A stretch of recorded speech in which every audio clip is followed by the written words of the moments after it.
Guayaquil, the port city at the heart of Ecuador's drug trade and its steep descent into violence.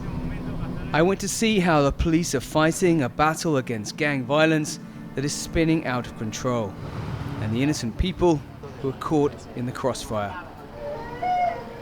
A cocktail of elements from poverty to geography have turned Ecuador from an island of peace in Latin America into one of its most violent nations. And that has made this port city one of the most dangerous in the world. Guayaquil is a shifting landscape of luxurious high-rise buildings and riverside slums on a series of islands in a river delta. The way it's spread out, separated by rivers and connected by bridges, makes it ideal for drug smugglers. Traffickers use fishing boats to attach the illegal cargo onto the hulls of the cargo ships underwater, using chains or even magnets. Anti-narcotics police searched this boat, but these men are not traffickers. They've just been on a fishing trip.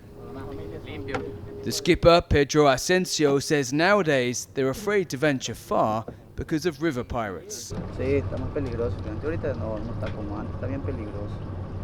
Antes no podían andar tranquilo, ahorita no. Police divers check the hulls of cargo ships.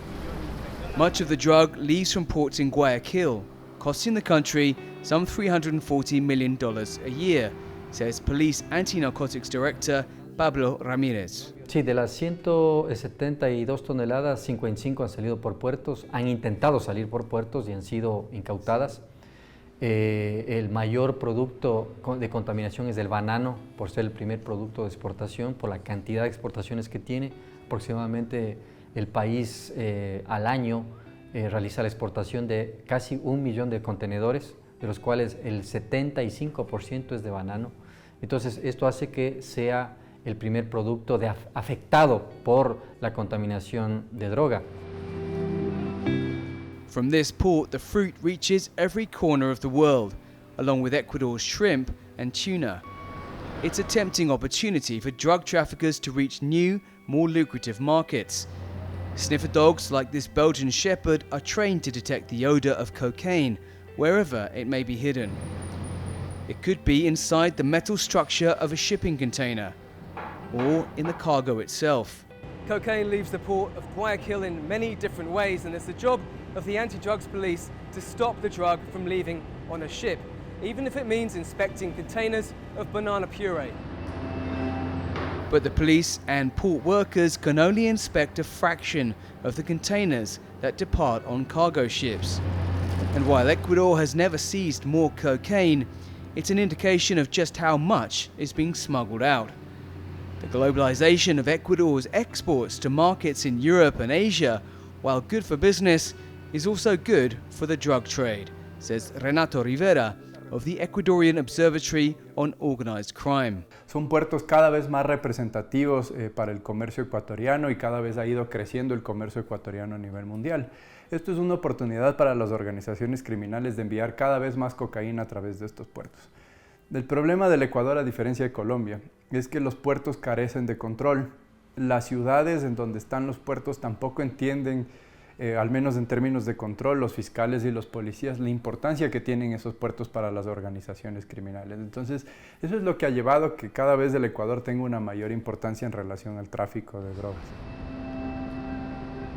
Part of Ecuador's problem is its geographic position, wedged between the world's two biggest cocaine producers, says General Ramírez. Que han incrementado su capacidad de producción a 1.700 toneladas en el caso de Colombia y a 900 toneladas en el caso de Perú. Y el Ecuador está en el centro. Ecuador no es considerado un país productor, sino de acopio y de plataforma de envío, debido a los puertos que tiene en el Ecuador que con escasos controles, pero que próximamente ya vamos a tener escáneres que van a permitir realizar un análisis y una inspección del 100% a mediados del año que viene de toda la carga que sale del país. Controls may be improving slowly in Guayaquil's port terminals, but the neighborhoods around them are being torn apart by the knock-on effects of the drug trafficking boom. There are murders every day in Guayaquil. We've heard about 5 street assassinations so far today, and it's 2 o'clock in the afternoon. We're going to check out the latest report. Police guarding the crime scene told me the victim had been rushed to hospital but died of his injuries. All that was left was the victim's motorbike, his helmet, the sandals he'd been wearing, and a bloodstain on the curb. Within minutes, we heard news of another shooting a few blocks away, where a crowd had gathered.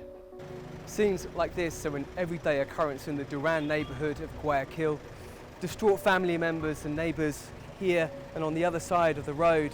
Underneath blankets, the bodies of 2 men who were gunned down less than an hour ago. Police cordoned off the street. 2 men riding pillion on a motorbike had been shot dead.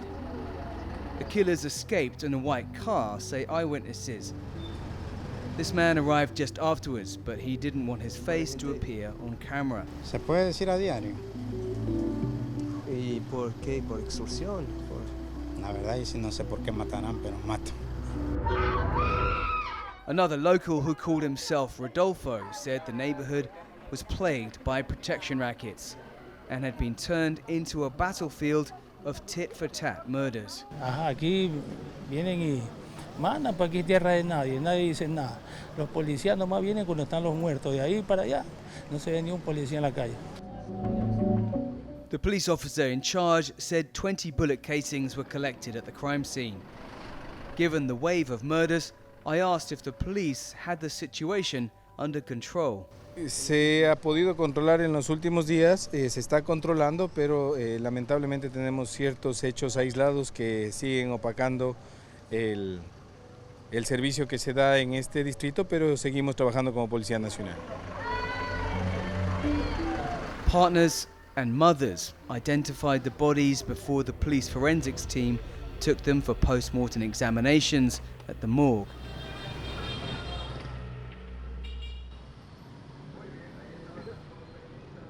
Just another day in Duran, a town just across the river from Guayaquil, which has been ripped apart by turf wars between gangs.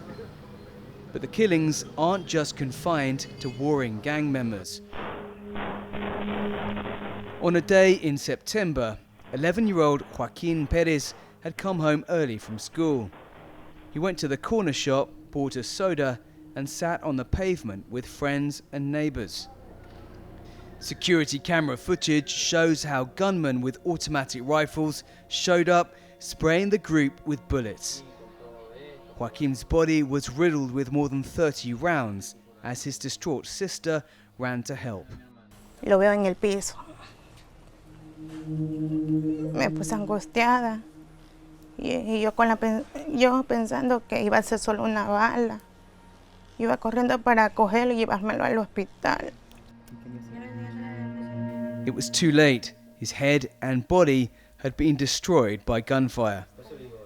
Another 3 adults were killed in the attack and 6 people were injured, including 2 girls aged 5 and 8 who needed emergency surgery. Police believe the gunman's target may have been a neighbor who escaped unharmed and later fled. But the collateral damage of a gang war has left a huge hole in the life of this family. Siempre conmigo él fue amoroso, más porque era mi consentido y yo siempre andaba con él y él siempre andaba conmigo. Pero es algo feo que ya no esté aquí, ya no verlo, ya no escucharlo. This working class neighborhood Guasmo is poor, but this family used to be able to stay out late in the street, chatting, listening to music and playing football.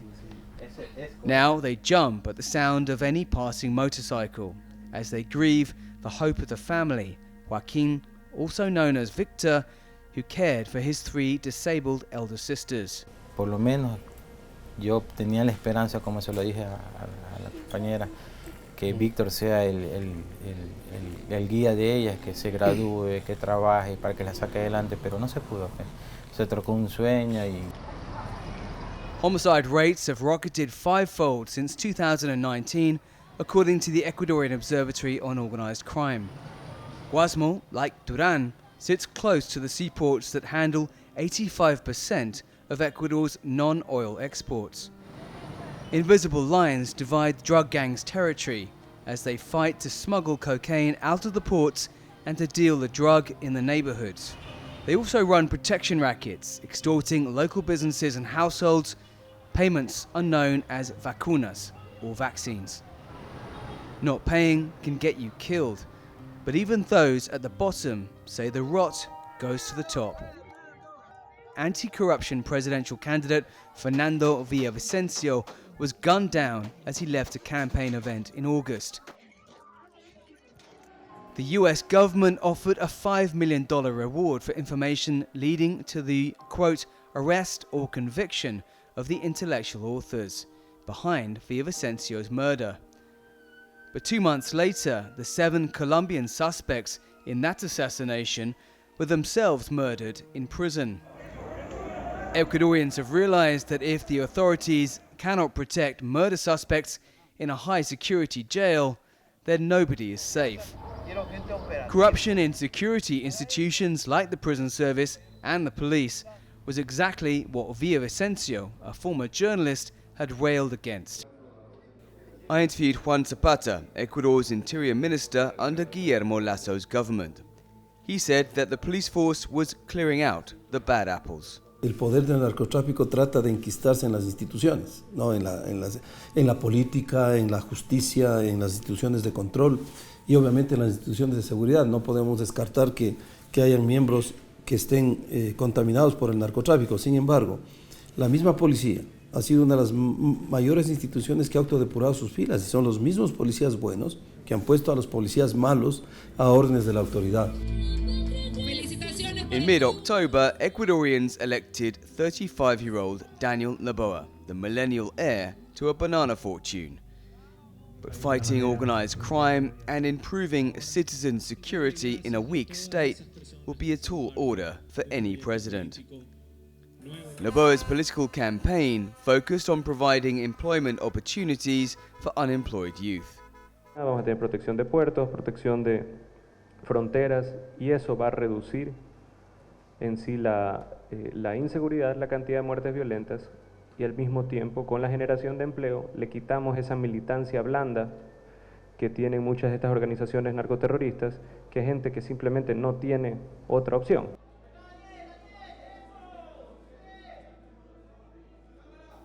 But tackling the violence will depend on cooperation from consumer countries, said former Minister Zapata. El crimen no es nacional, es transnacional. Y aquí debemos utilizar una palabra que es la correcta, que es corresponsabilidad. ¿Por qué? Cuando usted retira 5.000 millones de dosis, ¿quiénes son los más favorecidos? Los países a donde iba esta droga, porque son jóvenes, menos jóvenes consumiendo este producto. Por lo tanto, la corresponsabilidad significa compartir las responsabilidades y atacar en un solo frente común.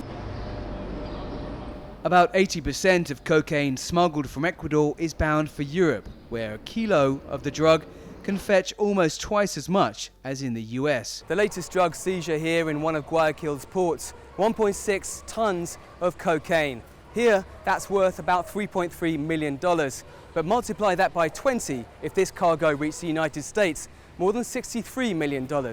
And if it made it further afield still to Europe, this cargo would be 35 times more in value, more than $112 million. Markets matter, and this cocaine was found in a container full of tropical hardwood teak bound for India, where the drug could reach an even higher price than in Europe. The value in these logoed bricks is what has triggered violence and death, the like of which this small South American nation has never seen. Colombia lived it in the 1990s, Mexico in the 2000s. Now is Ecuador capable of reining it in as drug-fueled violence tears down its reputation as a haven of peace?